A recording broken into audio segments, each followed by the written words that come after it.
CD 6. Capítulo 6. A muito antiga e nobre casa dos Black. A Sra. Weasley acompanhou-os ao andar de cima de cara amarrada. Todos direto para a cama, nada de conversas, disse quando alcançaram o primeiro patamar. Vamos ter um dia cheio amanhã. Imagino que Gina esteja dormindo, acrescentou para Hermione. Portanto, trate de não acordá-la. Dormindo, claro, disse Fred num murmúrio, depois que Hermione desejou a todos boa noite e eles já subiam para o segundo andar. Quero ser verme se a Gina não estiver acordada esperando Hermione para contar tudo o que foi dito lá embaixo.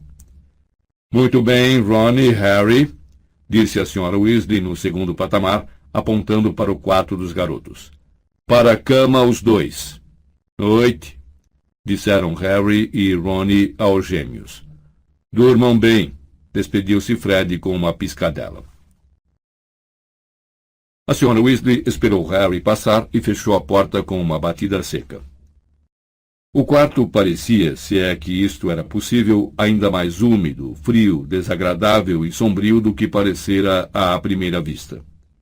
O quadro vazio na parede agora respirava lenta e profundamente, como se seu ocupante invisível estivesse adormecido. Harry vestiu o pijama, tirou os óculos e entrou na cama gelada, enquanto Ron atirava petiscos às corujas no alto do armário para acalmar Edviges e Piche, que estavam fazendo um estardalhaço e sacudiam as asas inquietas. Não podemos soltá-las toda a noite para caçar, explicou Ron, vestindo o pijama marrom. Dumbledore não quer muitas corujas voando pelo largo. Acha que vai parecer suspeito. Ah, sim, ia me esquecendo. Ele foi até a porta e trancou-a. Por que está fazendo isso? Monstro, respondeu Ron, apagando a luz. Na noite que cheguei, ele entrou pelo quarto às 3 da manhã. Confie em mim, você não vai querer acordar e dar de cara com ele andando pelo quarto. Em todo caso... Ron entrou na cama, ajeitou-se sob as cobertas e se virou de frente para encarar Harry no escuro. Harry via o contorno do amigo à claridade do luar que se filtrava pela janela suja. Que é que você achou? Harry não precisou perguntar o que o amigo Ron queria saber. Bom, não nos contaram muita coisa que não pudéssemos ter adivinhado sozinhos, não é mesmo? Comentou, repassando mentalmente tudo o que fora discutido na cozinha. Quero dizer, só o que realmente nos disseram foi que a Ordem está tentando impedir as pessoas de se reunirem à vol... Ron prendeu bruscamente a respiração. The Mort, disse Harry com firmeza. Quando é que você vai começar a usar o nome dele? Sirius e Lupin usam. Ron fingiu não ter ouvido o comentário. Você tem razão. Já sabíamos quase tudo o que nos contaram, usando as orelhas extensíveis. A única novidade foi... Crack! Ai! Fale baixo, Ron. Ou mamãe volta já aqui. Vocês dois aparataram em cima dos meus joelhos. Ah, bom, é que é mais difícil no escuro. Harry percebeu os vultos de Fred e George saltando da cama de Ron. As molas gemeram e o colchão de Harry afundou alguns centímetros quando George se sentou nos pés da cama. Então, já chegaram lá? Perguntou George, ansioso. Na arma que Sirius mencionou? Disse Harry. Deixou escapar, é mais provável, disse Fred com prazer, agora sentado ao lado de Ron. Não escutamos nada sobre isso com as orelhas, não foi? O que é que vocês acham que é? Perguntou Harry. Pode ser qualquer coisa, respondeu Fred. Mas não pode haver nada pior do que a maldição Avada Kedavra, pode? Perguntou Ron. O que é que pode ser pior do que a morte? Talvez seja alguma coisa que pode matar muita gente de uma vez, sugeriu George. Talvez seja algum modo bem doloroso de matar gente, disse Ron assustado. Ele já tem a maldição Cruciatus para causar dor, disse Harry, e não precisa de nada mais eficiente. Fez-se uma pausa e o garoto percebeu que os outros, como ele, estavam imaginando os horrores que a tal arma poderia perpetrar. Então, quem é que vocês acham que já tem a arma? Perguntou George. Espero que seja o nosso lado, disse Rony com a voz ligeiramente nervosa. Se for, provavelmente está sob a guarda de Dumbledore, disse Fred. Onde? Perguntou Rony depressa. Hogwarts? Aposto que sim, arriscou George. Foi onde ele escondeu a pedra filosofal. Mas a arma vai ser bem maior que a pedra, disse Rony. Não vejo por quê, retrucou Fred. Tamanho não é garantia de potência, disse George. Olhe só a Gina. Como assim? Perguntou Harry. Ela nunca lançou em você a azaração que usa para rebater bicho-papão? Psss! Fez Fred, semerguendo-se da cama. Ouçam. Todos se calaram. Havia passos subindo a escada. Mamãe, disse George, e sem mais demora ouviu-se um forte craque, e Harry sentiu um peso sumir dos pés de sua cama. Segundos depois, os garotos ouviram as tábuas do soalho rangerem do lado de fora da porta. Sem disfarces, a Sra. Weasley estava escutando à porta para verificar se conversavam. Edviges e Piche piaram tristemente. As tábuas tornaram a ranger e os dois meninos a ouviram subir mais um andar para verificar Fred e George. Ela não confia nadinha na gente, sabe? Lamentou Rony. Harry estava certo de que não conseguiria adormecer. A noite fora tão cheia de informações sobre as quais refletir que ele não duvidava de que iria passar horas acordado tentando digeri-las. Queria continuar a conversar com Rony, mas a Sra. Weasley fez as escadas rangerem na descida. E depois dela, Harry ouviu distintamente outros virem subindo. Na realidade, criaturas de muitas pernas galopavam para cima e para baixo do lado externo da porta. E Hagrid, o professor de trato das criaturas mágicas, ia dizendo: Umas lindezas, não são? Este semestre vamos estudar armas. E Harry viu que as criaturas tinham canhões em lugar de cabeças e estavam manobrando para enfrentá-lo. Ele se abaixou. A próxima coisa de que teve consciência foi que estava enrolado como uma bola, aquecido sob as cobertas, e a voz forte de George enchia o quarto. Mamãe falou para vocês se levantarem, que o café da manhã está na cozinha, e que depois ela precisa de todos nós na sala de visitas. Tem um número muito maior de fadas mordentes do que ela imaginou, e que encontrou um ninho de pufosos mortos embaixo do sofá. Meia hora depois, Harry e Rony, que se vestiram e tomaram café apressados, chegaram à sala de visitas no primeiro andar, um aposento comprido de teto alto com paredes verde-oliva cobertas por tapeçarias sujas. O tapete soltava nuvenzinhas de poeira cada vez que alguém pisava nele, e as longas cortinas de veludo verde musgo zumbiam como se nelas houvesse enxames de abelhas invisíveis. Gina, Fred e George estavam agrupados, todos com caras estranhas, pois usavam um pano amarrado sobre o nariz e a boca. Cada um deles segurava um garrafão de líquido preto com o esguicho no bocal. Protejam o rosto e apanhem um borrifador, disse a Sra. Weasley a Harry e Rony, no instante em que os viu, apontando para mais 2 garrafões cheios de um líquido preto em cima de uma mesa de pernas finas. É fadicida. Nunca vi uma infestação tão séria. Que será que o elfo doméstico desta casa andou fazendo nos últimos 10 anos? O rosto de Hermione estava semi-oculto por uma toalha, mas Harry notou perfeitamente o olhar de censura que ela lançou à Sra. Weasley. O monstro está muito velho e provavelmente não pôde... Você ficaria surpresa com o que o monstro pode fazer quando quer, Hermione, disse Sirius, que acabara de entrar na sala, trazendo uma saca ensanguentada que parecia conter ratos mortos. Estive alimentando o bicuço, acrescentou em resposta ao olhar indagador de Harry. Guardo lá em cima, no quarto da minha mãe. Em todo o caso, essa escrivaninha... Ele largou a saca de ratos em uma poltrona, depois se curvou para examinar o armário trancado, o qual Harry reparava pela primeira vez que estava vibrando. Bom, Molly, tenho certeza de que isso é um bicho-papão, disse Sirius, espiando pelo buraco da fechadura. Mas talvez fosse bom o olho tonto dar uma espiada antes que o soltemos. Conhecendo minha mãe, pode ser coisa muito pior. Você tem razão, Sirius, disse a senhora Weasley. Ambos se falavam em um tom intencionalmente leve e educado, que deixou muito claro a Harry que nenhum dos dois esquecera o desentendimento da noite anterior.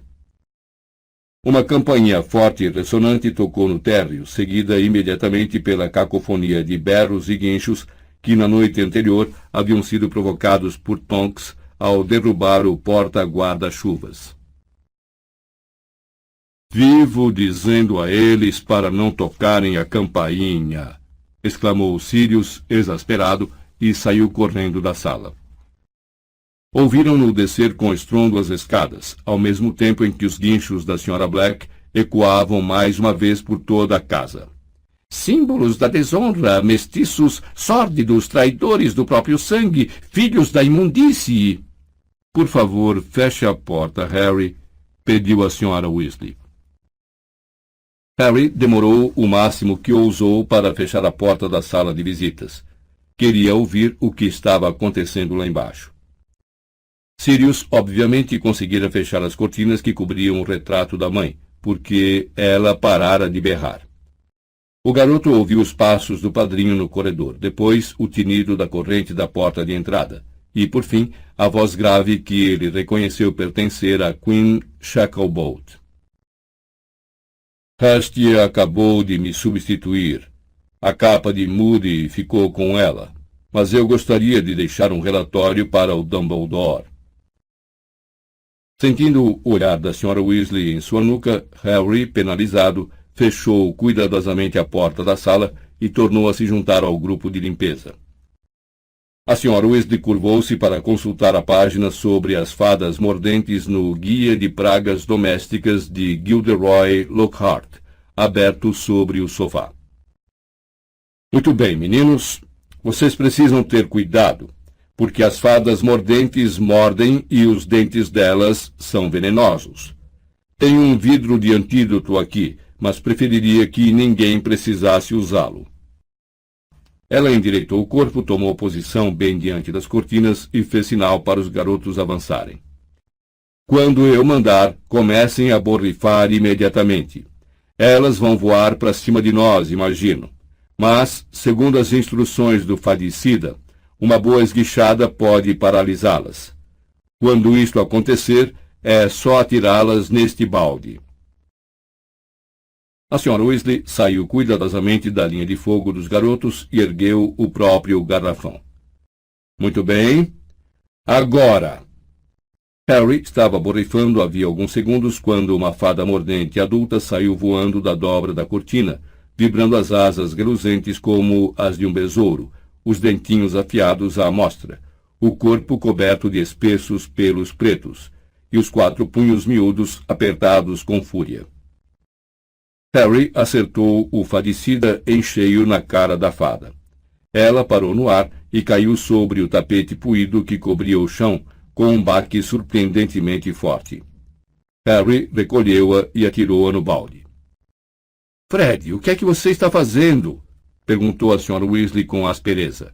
Borrife logo e jogue essa coisa fora. Harry se virou para olhar. Fred segurava entre o indicador e o polegar uma fada que se debatia. Tá bom, respondeu Fred, animado, borrifando depressa a cara da fada para fazê-la desmaiar. Mas, no instante em que a Sra. Weasley virou as costas, ele a enfiou no bolso com uma piscadela. Queremos testar o veneno das fadas mordentes para o nosso kit mata-aula, murmurou George para Harry. Borrifando com perícia e, ao mesmo tempo, duas fadas que voavam para o seu nariz, Harry se aproximou de George e cochichou pelo canto da boca. O que é um kit mata-aula? Um kit com docinhos para deixar o aluno doente, sussurrou George, mantendo um olho preocupado nas costas da Sra. Weasley. Não é doente para valer, entenda. Só o suficiente para o cara sair da sala de aula na hora que quiser. Fred e eu estivemos fazendo experiências nessas férias. São de mastigar e têm extremidades de cores diferentes. Se o cara come a metade laranja da vomitilha, ele vomita.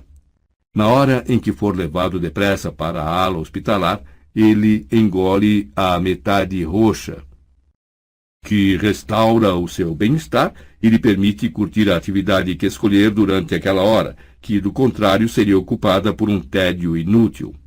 Pelo menos é como estamos anunciando, cochichou Fred, que havia se aproximado para fugir da linha de visão da Sra. Weasley e agora ia varrendo algumas fadas dispersas e guardando-as no bolso. Mas ainda é preciso um pouco de pesquisa. No momento, os nossos provadores ainda têm achado meio difícil parar de vomitar o tempo suficiente para comer a parte roxa.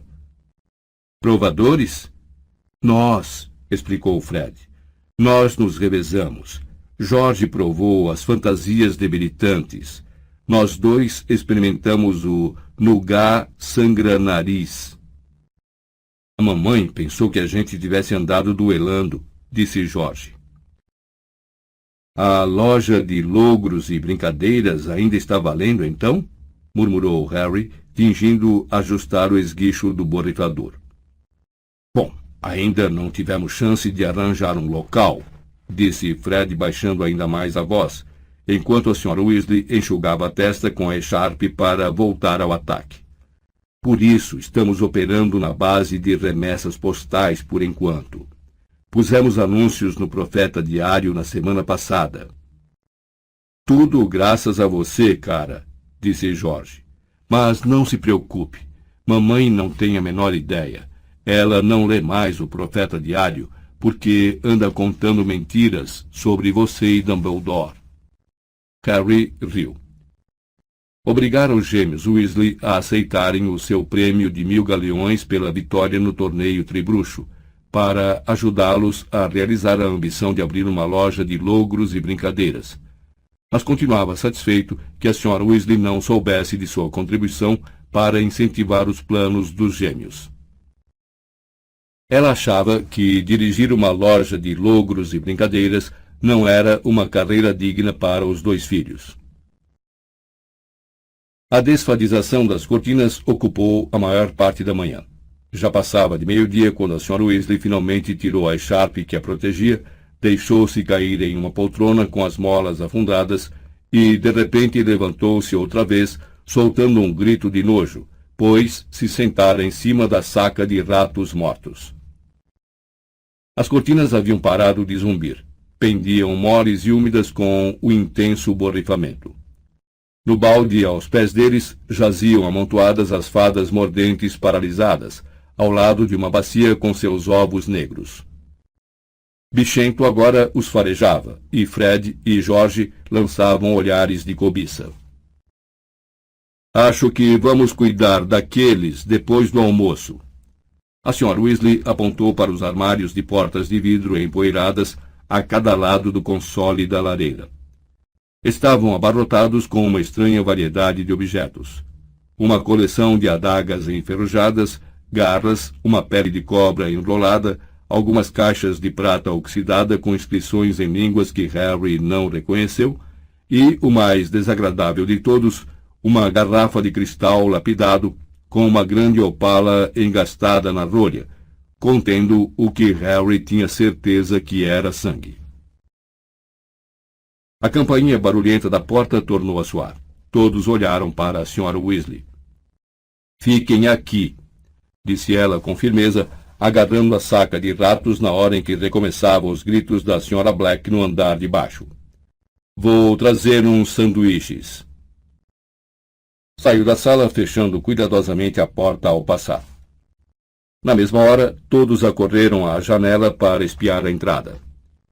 Viram o cocoruto de alguém de cabelos ruivos e mal cuidados e uma pilha de caldeirões precariamente equilibrados. Mundungo! Exclamou Hermione. Para que será que ele trouxe todos aqueles caldeirões? Provavelmente está procurando um lugar seguro para guardá-los, disse Harry. Não era isso que estava fazendo na noite em que devia estar me seguindo? Apanhando caldeirões suspeitos? Você tem razão, disse Fred quando a porta de entrada foi aberta. Mundungo entrou com o carregamento de caldeirões e desapareceu de vista. Caramba, mamãe não vai gostar disso. Ele e Jorge foram até a porta e pararam para escutar. Os berros da Sra. Black haviam parado. Mundungo está conversando com o Sirius e o Quim, murmurou Fred, franzindo a testa, concentrado. Não consigo ouvir direito. Vocês acham que podíamos arriscar as orelhas extensíveis? Talvez valha a pena, disse Jorge. Eu podia ir escondido até lá em cima e apanhar um par, mas naquele exato momento ouviram tal explosão sonora no térreo que as orelhas extensíveis se tornaram dispensáveis. Todos puderam ouvir exatamente o que a Sra. Weasley estava berrando a plenos pulmões. Não estamos operando um esconderijo para objetos roubados. Adoro ouvir mamãe gritando com os outros, disse Fred com um sorriso de satisfação no rosto, abrindo uma fresta na porta para permitir que a voz da Sra. Weasley entrasse melhor pela sala. É muito bom para variar.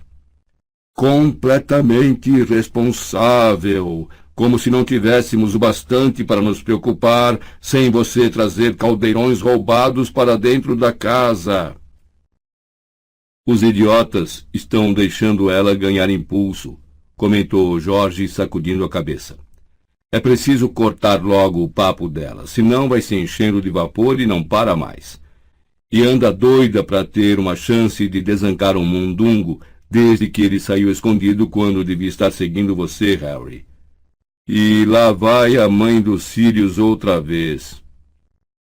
A voz da Sra. Weasley foi abafada pelos novos guinchos e gritos dos retratos no corredor.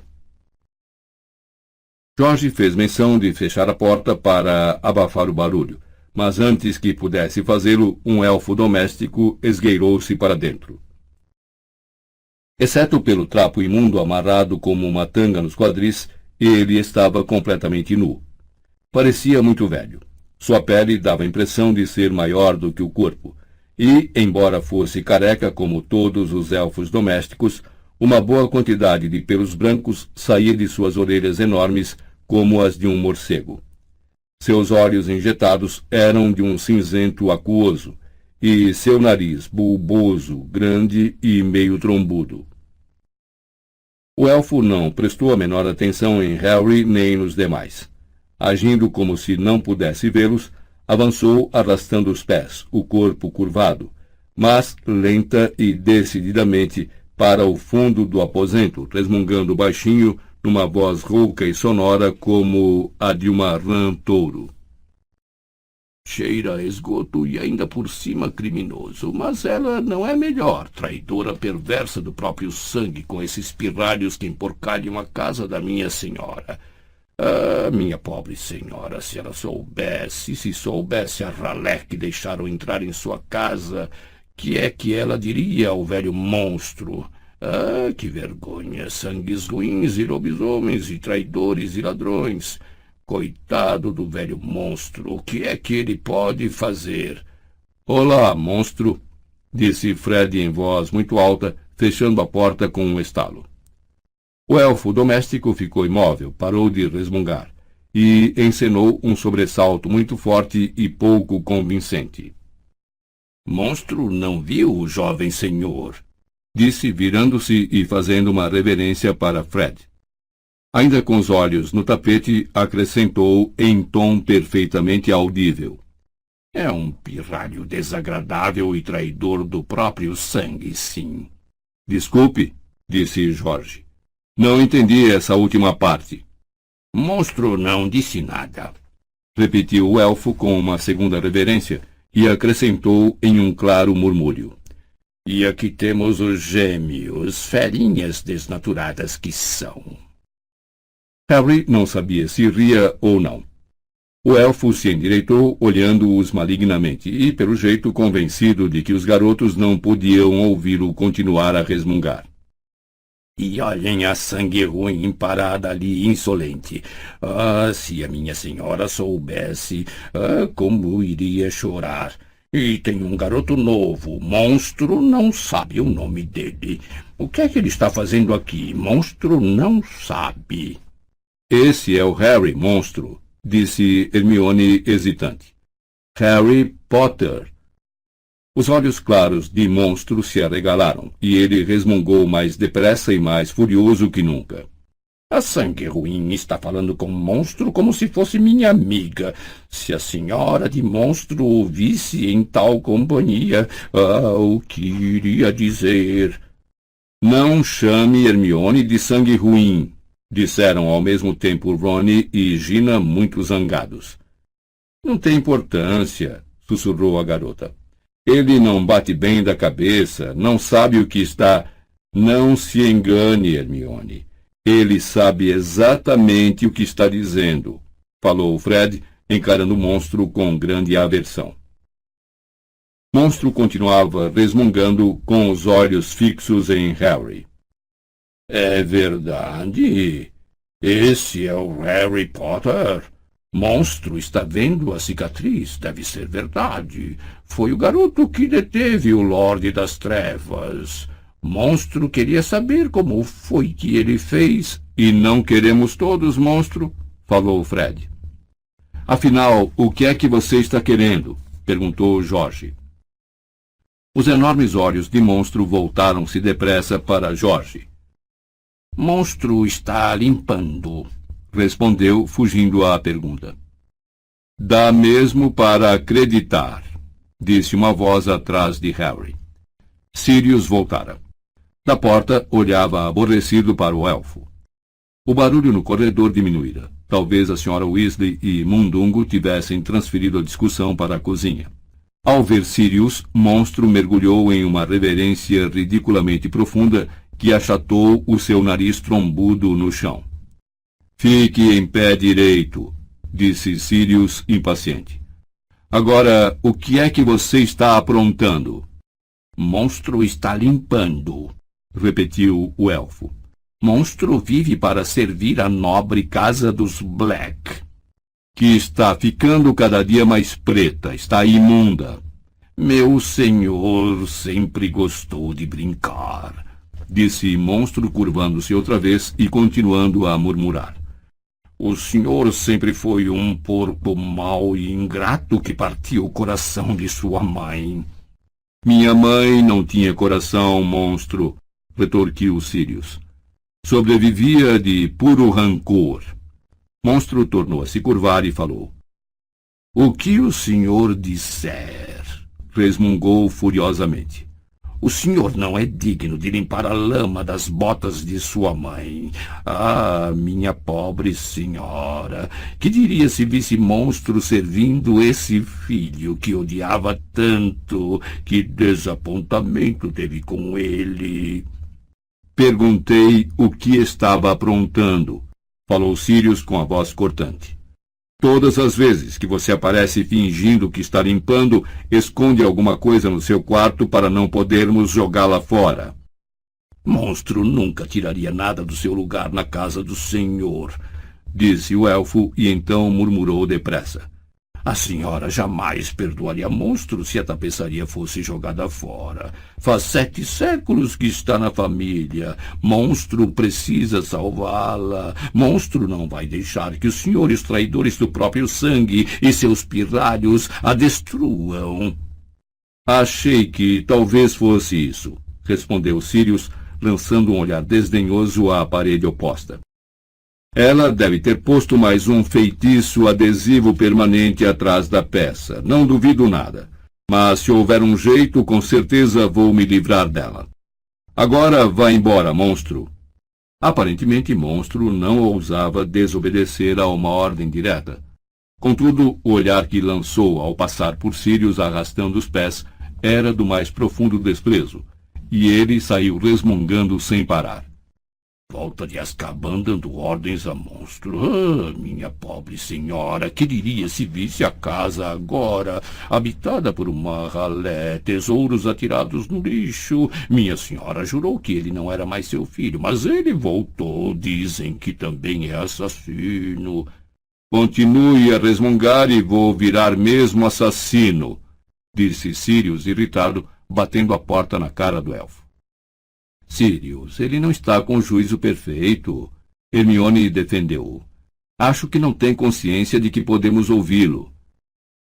Ele passou o tempo demais sozinho, disse Sirius, recebendo ordens malucas do retrato de minha mãe e sem ter com quem falar. Mas sempre foi safado. E se você o libertasse? Sugeriu Hermione esperançosa. Quem sabe... Não podemos libertá-lo. Ele sabe demais sobre a ordem, disse Sirius secamente. De qualquer modo, o choque o mataria. Proponha a ele ir embora dessa casa e veja a reação. Sirius atravessou a sala até onde estava pendurada a tapeçaria que monstro tentara proteger, ocupando toda a parede. Harry e os outros o seguiram. A tapeçaria parecia imensamente velha, desbotada, e, pelo aspecto, as fadas mordentes a haviam roído em alguns pontos. Mesmo assim, o fio de ouro com que fora bordada conservava brilho suficiente para mostrar uma enorme árvore genealógica que remontava, até onde Harry pôde ver, à Idade Média. Bem no alto da tapeçaria, lia-se em grandes letras: A mui antiga e nobre casa dos Black. Toujours pur. Você não está aí, admirou-se Harry, depois de examinar a parte inferior da árvore. Costumava estar aqui, respondeu Sirius, apontando para um buraquinho redondo e carbonizado na tapeçaria, que lembrava uma queimadura de cigarro. Minha meiga e querida mãe me detonou depois que fugi de casa. Monstro gosta muito de resmungar essa história. Você fugiu de casa? Quando tinha uns 16 anos. Já estava cheio. Aonde você foi? Perguntou Harry, mirando o padrinho. Para a casa do seu pai, respondeu Sirius. Seus avós foram muito compreensivos. Meio que me adotaram como um segundo filho. Eu acampava na casa do seu pai durante as férias escolares, e quando fiz 17 anos montei casa própria. Meu tio, Alfardo, me deixara um bom dinheiro. Ele também foi removido da tapeçaria, provavelmente por essa razão. Em todo caso, a partir daí cuidei de mim mesmo. Mas eu era sempre bem-vindo na casa dos Potter para o almoço de domingo. Mas por que você saiu de casa? Sirius sorriu com amargura e passou os dedos pelos cabelos longos e maltratados. Porque odiava todos eles. Meus pais, com a mania de puro sangue, convencidos de que ser um Black tornava a pessoa praticamente régia. Meu irmão idiota, frouxo o suficiente para acreditar neles. Olhe ele ali. Sirius enfiou um dedo bem na base da árvore, indicando Regulus Black. Uma data de falecimento, há uns 15 anos, seguia-se à do nascimento. Ele era mais novo e um filho muito melhor do que eu. Meus pais não se cansavam de me lembrar. Mas ele morreu, disse Harry. Morreu. Um idiota juntou-se aos comensais da morte. Você está brincando. Ora, vamos, Harry. Você já não viu o suficiente nesta casa para saber que tipo de bruxos era a minha família? Disse Sirius irritado. Eles eram, os seus pais, comensais da morte também? Não, mas pode acreditar. Eles achavam que Voldemort estava certo. Eram totalmente a favor de purificar a raça bruxa, de nos livrar dos nascidos trouxas e entregar o comando aos puros sangues. E não estavam sozinhos. Havia muita gente antes de Voldemort mostrar sua verdadeira cara que acreditava nele. Se acovardaram quando viram a que extremos ele estava disposto a ir para assumir o poder. Mas aposto que meus pais achavam que Régulo era o perfeito heróizinho quando se alistou logo no começo. Ele foi morto por um auror? Perguntou Harry, tentando adivinhar. Ah, não. Ele foi morto por Voldemort, ou por ordens de Voldemort, o que é mais provável. Duvido que Régulo tenha se tornado bastante importante para ser morto por Voldemort em pessoa. Pelo que descobri depois de sua morte, ele acompanhou o movimento até certo ponto. Então entrou em pânico com o que lhe pediam para fazer e tentou recuar. Bem, ninguém simplesmente entrega um pedido de demissão a Voldemort. É um serviço para a vida toda. Almoço! Anunciou a voz da Sra. Weasley. Ela vinha empunhando a varinha bem no alto, equilibrando na ponta uma enorme bandeja carregada de sanduíches e bolos. Estava com a cara muito vermelha e ainda parecia zangada. Os outros se aproximaram, ansiosos para comer, mas Harry continuou em companhia de Sirius, que se curvou para a tapeçaria. Faz anos que não olho isso. Veja o Phineas Nigellus, meu tetravô, o diretor menos querido que Hogwarts já teve. E Araminta Melíflua, prima de minha mãe. Tentou aprovar à força uma lei ministerial que tornava legal a caça aos trouxas. E a querida tia Eladora deu início à tradição familiar de decapitar os elfos domésticos quando ficavam velhos demais para carregar as bandejas de chá. É claro que sempre que a família gerava alguém razoavelmente decente, ele era repudiado. Estou vendo que Tonks não está. Talvez seja por isso que Monstro não recebe ordens dela. A obrigação dele é atender a tudo que alguém da família pedir. Você e Tonks são parentes? Perguntou Harry, surpreso. Ah, claro. A mãe dela, Andrômeda, era minha prima favorita, disse, examinando a tapeçaria com cuidado. Não, Andrômeda também não está aqui, olhe. E apontou para mais uma queimadurazinha redonda entre dois nomes, Bellatrix e Narcisa. As irmãs de Andrômeda continuam aí porque fizeram casamentos belos e respeitáveis com puros sangues. Mas Andrômeda se casou com Ted Tonks, que nasceu trouxa. Então, Sirius encenou detonar a tapeçaria com a varinha e riu amargamente. Harry, porém, não achou graça. Estava ocupado demais examinando os nomes à direita da queimadura de Andrômeda. Uma linha dupla de ouro ligava o nome de Narcisa Black com Lúcio Malfoy, e uma única linha vertical que saía dos seus nomes ao nome de Draco. Você é parente dos Malfoy?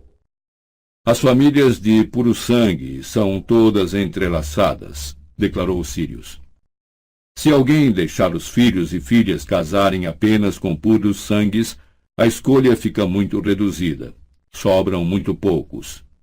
Molly e eu somos primos por casamento, e Arthur parece que é um primo em segundo grau. Mas não adianta procurá-los aqui. Se um dia houve uma família de traidores do próprio sangue, foram os Weasley. Mas Harry agora estava lendo o nome à esquerda da queimadura de Andrômeda, Bellatrix Black, que era ligada por uma linha dupla a Rodolfo Lestrange. Lestrange? Disse Harry em voz alta. O nome despertara alguma coisa em sua memória. Ele o conhecia de algum lugar, mas por um instante não conseguiu lembrar de onde, embora tenha tido uma sensação estranha e sorrateira no fundo do estômago. Estão em Azkaban, disse Sirius brevemente. Harry mirou-o com curiosidade. Bellatrix e o marido Rodolfo foram junto com Bartô Crouch Jr., esclareceu Sirius no mesmo tom brusco. O irmão de Rodolfo, Rabastan, também. Então Harry se lembrou. Vira Bellatrix na penseira de Dumbledore, o estranho objeto em que era possível guardar pensamentos e lembranças. Uma mulher alta e morena de pálpebras caídas que se levantara no julgamento e declarara sua lealdade inabalável a Lord Voldemort. O orgulho que sentira em procurá-lo depois de sua queda e sua convicção de que um dia seria recompensada por essa lealdade. Você nunca disse que ela era sua... Faz diferença se é minha prima? Retrucou Sirius. No que me diz respeito, nenhum deles é minha família, e ela menos de todos. Não a vejo desde que tinha sua idade, a não ser que se conte a visão de relance quando chegou a Azkaban. Você acha que tenho orgulho de ter uma parenta como ela? Desculpe, disse Harry depressa. Eu não quis... Fiquei surpreso, foi só... Não faz mal, não precisa se desculpar, disse o padrinho num murmúrio. Afastou-se então da tapeçaria, as mãos enterradas nos bolsos. Não gosto de ter voltado, disse olhando pela sala. Nunca pensei que voltaria a ficar preso nesta casa. Harry entendeu perfeitamente. Sabia como iria se sentir quando crescesse, e achasse que tinha se livrado da casa dos Dursley para sempre, e precisasse voltar a viver na Rua dos Alfeneiros, número 4. Naturalmente, é perfeita para uma sede, continuou Sirius. Meu pai instalou nela todas as medidas de segurança conhecidas na bruxidade, quando morávamos aqui. Não é localizável, por isso os trouxas nunca podem aparecer para visitar, como se algum dia tivessem querido fazer isso. E agora que Dumbledore acrescentou novas medidas de proteção, seria difícil encontrar uma casa mais segura no mundo. Dumbledore é o fiel do segredo da ordem, sabe? Ninguém pode encontrar a sede, a não ser que ele diga pessoalmente como fazer. Aquele bilhete que Moody lhe mostrou ontem à noite era de Dumbledore. Sirius deu uma risadinha curta. Se meus pais vissem para que está servindo a casa deles agora... Bom, o quadro da minha mãe já pode dar a vocês uma ideia. Ele amarrou a cara por um momento e em seguida suspirou. Eu não me importaria se pudesse ao menos sair de vez em quando para fazer alguma coisa útil. Já perguntei a Dumbledore se posso acompanhar você à audiência, como cachorro, é claro, para poder lhe dar algum apoio moral. O que é que você acha? Harry sentiu o estômago despencar e atravessar o tapete empoeirado. Não pensava na audiência desde o jantar da noite anterior. Com a excitação de estar outra vez com as pessoas de quem mais gostava, de receber informações sobre tudo o que estava acontecendo, a audiência fugira completamente de sua lembrança. Ao ouvir as palavras de Sirius, porém, a sensação esmagadora de pavor tornou a invadi-lo. Olhou para Hermione e os Weasley, todos devorando sanduíches, e pensou o que sentiria se voltassem a Hogwarts sem ele. Não se preocupe, disse Sirius. Harry levantou a cabeça e percebeu que Sirius estivera observando-o. Tenho certeza de que vão inocentá-lo. Decididamente há alguma coisa no Estatuto Internacional de Sigilo em Magia que prevê o uso da magia para salvar a própria vida. Mas, e se eles me expulsarem? Perguntou Harry em voz baixa.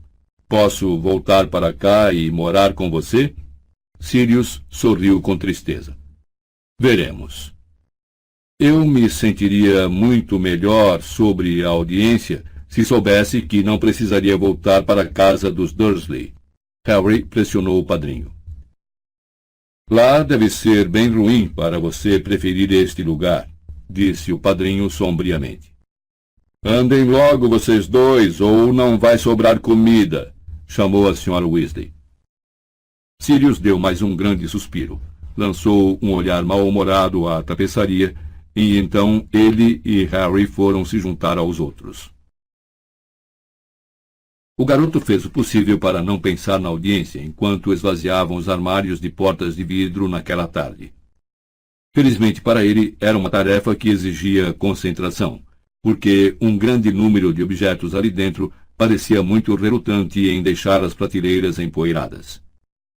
Sirius aguentou uma mordida séria de uma caixa de rapé de prata. Em poucos segundos, sua mão se cobrira de uma crosta desagradável que lembrava uma grossa luva marrom. Tudo bem, falou, examinando a mão com interesse antes de lhe dar um toque de varinha e restaurar a pele ao normal. Deve ter pó de fura-frunco aí dentro. Atirou a caixa no saco em que estavam depositando os escombros dos armários. Pouco depois, Harry viu George enrolar a mão com todo cuidado e esconder a caixa no bolso, já cheio de fadas mordentes. Eles encontraram um instrumento de prata de aparência desagradável, algo semelhante a uma pinça de muitas pernas, que subiu como uma aranha pelo braço de Harry, e quando o garoto quis apanhá-la, tentou furar sua pele. Sirius agarrou-a e a esmagou com um livro pesado intitulado A Nobreza Natural, uma genealogia dos bruxos. Havia uma caixa musical que emitiu uma toada tilintante e ligeiramente sinistra quando lhe deram corda, e eles logo descobriram que estavam ficando curiosamente fracos e sonolentos, até que Gina teve o bom senso de bater a tampa da caixa. Um camafeu pesado que ninguém conseguiu abrir. Vários selos antigos e, em uma caixa coberta de pó, uma ordem de Merlin, primeira classe, que fora concedida ao avô de Sirius por serviços prestados ao ministério. O que significa que deve ter doado a eles um carregamento de ouro, disse Sirius com desprezo, atirando a medalha no saco de lixo. Várias vezes Monstro entrou timidamente na sala e tentou contrabandear alguma coisa sob a tanga, murmurando maldições terríveis sempre que alguém o surpreendia no ato. Quando Sirius tirou à força da mão dele um grande anel de ouro com o brasão dos Black, Monstro chegou a debulhar-se num choro furioso e abandonou a sala soluçando baixinho e xingando Sirius de nomes que Harry nunca ouvira. Pertenceu ao meu pai, disse Sirius atirando o anel no saco. Monstro não era tão dedicado a ele quanto a minha mãe, mas ainda assim eu o apanhei abraçando uma calça velha do meu pai na semana passada.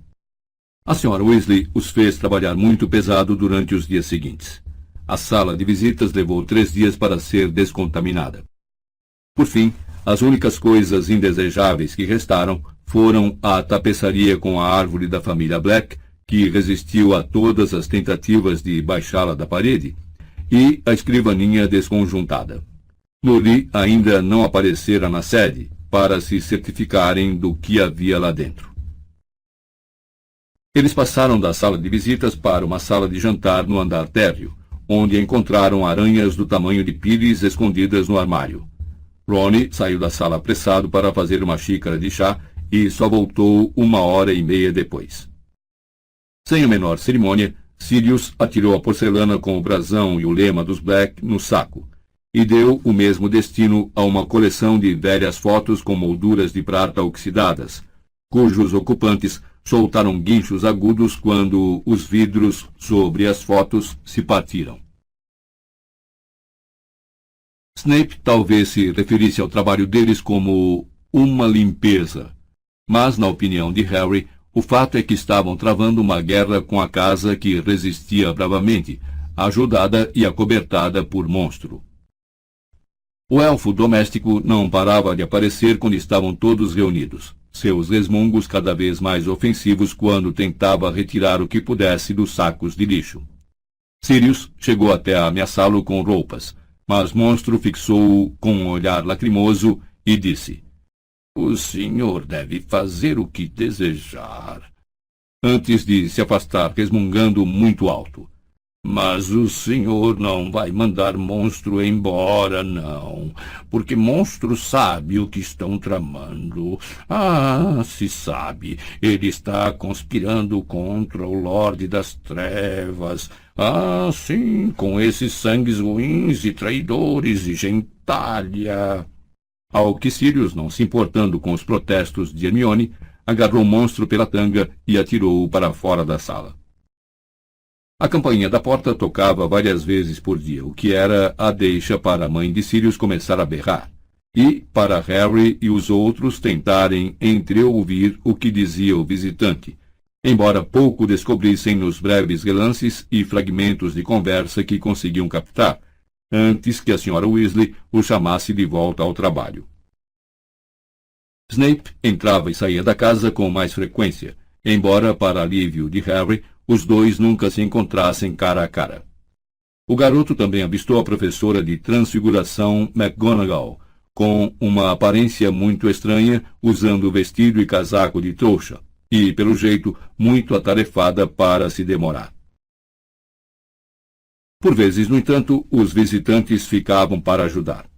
Tonks se reuniu aos garotos para uma tarde memorável, em que encontraram um velho vampiro homicida escondido em uma banheira do segundo andar. E Lupin, que estava morando na casa com Sirius, mas saía por longos períodos para realizar misteriosos mandados para a ordem, ajudou-os a consertar um relógio de carrilhão que desenvolvera o desagradável hábito de atirar parafusos pesados em quem passava. Mundungo se redimiu um pouco aos olhos da Sra. Weasley ao salvar Rony de uma coleção antiga de vestes púrpura que tentaram estrangulá-lo quando ele quis removê-las do guarda-roupa. Embora ainda dormisse mal e ainda tivesse sonhos com corredores e portas trancadas que faziam sua cicatriz formigar, Harry estava conseguindo se divertir pela primeira vez naquele verão. Enquanto trabalhava, estava feliz. Quando a atividade diminuía, porém, e ele baixava a guarda ou se deitava exausto na cama observando sombras difusas correrem pelo teto, o pensamento na iminente audiência no ministério voltava a assediá-lo. O medo agulhava suas entranhas quando se punha a imaginar o que ia acontecer com ele se fosse expulso. A ideia era tão terrível que não ousava verbalizá-la, nem mesmo para Rony e Hermione. E embora Harry os visse cochichando e lançando olhares ansiosos em sua direção, os amigos seguiam o seu exemplo e não a mencionavam. Às vezes, ele não conseguia impedir sua imaginação de produzir um funcionário do ministério sem rosto que quebrava sua varinha e o mandava retornar à casa dos Dursley. Mas ele não queria ir. Estava decidido. Voltaria ao Largo Grimmauld para morar com Sirius. Harry teve a sensação de que engolira um tijolo quando a Sra. Weasley se virou para ele durante o jantar de quarta-feira e disse em voz baixa: "Passei as suas melhores roupas para amanhã, Harry, e quero que lave o cabelo hoje à noite também. Uma primeira impressão boa pode fazer milagres." Rony, Hermione, Fred, George e Gina, todos pararam de conversar e olharam para ele. Harry concordou com a cabeça e tentou continuar a comer a costeleta de porco, mas sua boca ficara tão seca que não conseguiu mastigar. "Como é que eu vou até lá?" perguntou a Sra. Weasley, tentando não demonstrar preocupação. "Arthur vai levar você para o trabalho", respondeu com gentileza a Sra. Weasley, que sorriu, procurando animar Harry defronte a ela na mesa. "Você pode esperar na minha sala até a hora da audiência", disse o Sr. Weasley. Harry olhou para Sirius, mas antes que pudesse fazer a pergunta, a Sra. Weasley a respondeu. "O professor Dumbledore acha que não é uma boa ideia o Sirius ir com você, e devo dizer que acho que ele tem toda a razão", respondeu Sirius entre os dentes. A Sra. Weasley contraiu os lábios. "Quando foi que Dumbledore lhe disse isso?" perguntou Harry, encarando Sirius. "Ele veio a noite passada, quando você já estava deitado", disse a Sra. Weasley. Sirius furou uma batata com o garfo pensativo. Harry baixou os olhos para o próprio prato. O pensamento de que Dumbledore estivera na casa na véspera da audiência e não pedira para falar com ele fez com que o garoto se sentisse ainda pior, se é que isso era possível. Fim do CD 6.